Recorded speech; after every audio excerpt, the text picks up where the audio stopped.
Have you ever wondered what potato techniques the world's best chefs use? We're breaking down 3 techniques from 3 Michelin-Star chefs so you can prepare them at home. As a bonus, I'm going to show you a technique we used at Addison to use up any potato trim. Our first technique is pomme puree, which comes from Chef Joël Robuchon. You will need 500 grams or 35 ounces of Lorraine potatoes, which are a type of fingerling. If Lorraine potatoes are difficult to find, the common variety of fingerling potatoes is a good substitute. Just make sure they're all around the same size. Small potatoes are used instead of something like Yukon Gold because the fingerlings have more concentrated flavor. Rinse the potatoes to remove any dirt, then cover them with 1 inch or 2 to 3 centimeters of water. For every quart or liter of water, add 10 grams of salt. The potatoes are cooked with the skin on to prevent them from absorbing too much water. Bring the potatoes to a simmer for about 25 minutes or until tender. The easiest way to check the doneness of the potato is with a cake tester or a paring knife. There should be 0 resistance. Drain the potatoes,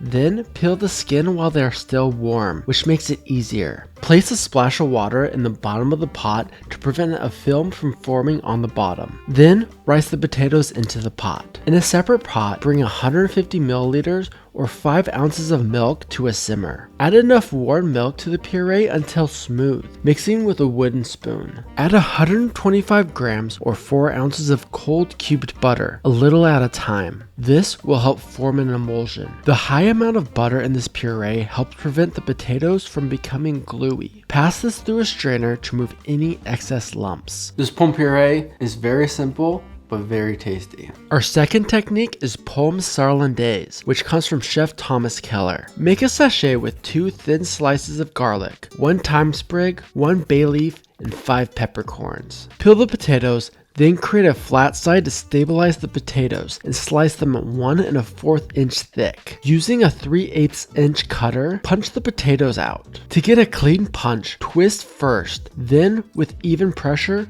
push down. This will prevent wonky cuts. Save all the trim in a bowl of water to prevent it from oxidizing. We'll be using this for the bonus technique. Place the potatoes on a tray and season both sides with salt. Then place in a cryovac bag. Add 75 grams rendered duck fat and the herb sachet. Using cold fat will prevent a mess when you seal it. I like to roll my bag up to keep the area that will seal clean. Seal the bag, checking to ensure that you have proper seal. Place into a water bath at 185 degrees Fahrenheit or 85 degrees Celsius, cooking until tender, 20 to 25 minutes. Remove the potatoes from a bag and place them onto a tray with a rack to drain the fat. Heat a saute pan on medium heat with enough neutral oil to coat the bottom. Add the potatoes and cook until GBD, golden brown and delicious. About 1.5 minutes. Add in 15 grams of butter with 5 grams of minced shallot to the pan, swirling to coat the potatoes. Turn off the heat and add in parsley. You can never go wrong with potatoes and duck fat, and the parsley brings a nice freshness. Our third technique is potato mousseline from Chef Daniel Hume. Start by peeling 1 pound or 450 grams of fingerling potatoes and cutting them into 1/8 inch rounds. Store the cut potatoes in a container of water to prevent them from oxidizing. Add the potatoes into a pot covered with water and add 1 tablespoon or 8 grams of salt. Bring this to a simmer over medium-low heat, cooking until tender, 30 to 35 minutes. Add 24 ounces or 680 grams of cream to a large pot. A small pot will boil over, reducing the cream by 33%. I like to stick the handle of a spoon into the pot to measure how much it has reduced. In a separate pan, brown 15 grams of butter, then place into a bowl to stop the cooking. Place the drained potatoes into a blender while still hot, with reduced cream, brown butter, and 1 teaspoon or 2 grams of salt. Blend on high speed until smooth, scraping down the sides as needed. Check the seasoning, adding more salt if needed. The consistency should be similar to that of a thick potato soup. If it looks a little too thick, add some warm cream to thin it out. Place the mixture into an ISI canister. Charge it, shaking 30 times to incorporate the N2O, then add the second charge, shaking another 30 times. Remove the charge and store in a water bath at 135 degrees Fahrenheit or 57 degrees Celsius until you're ready to serve.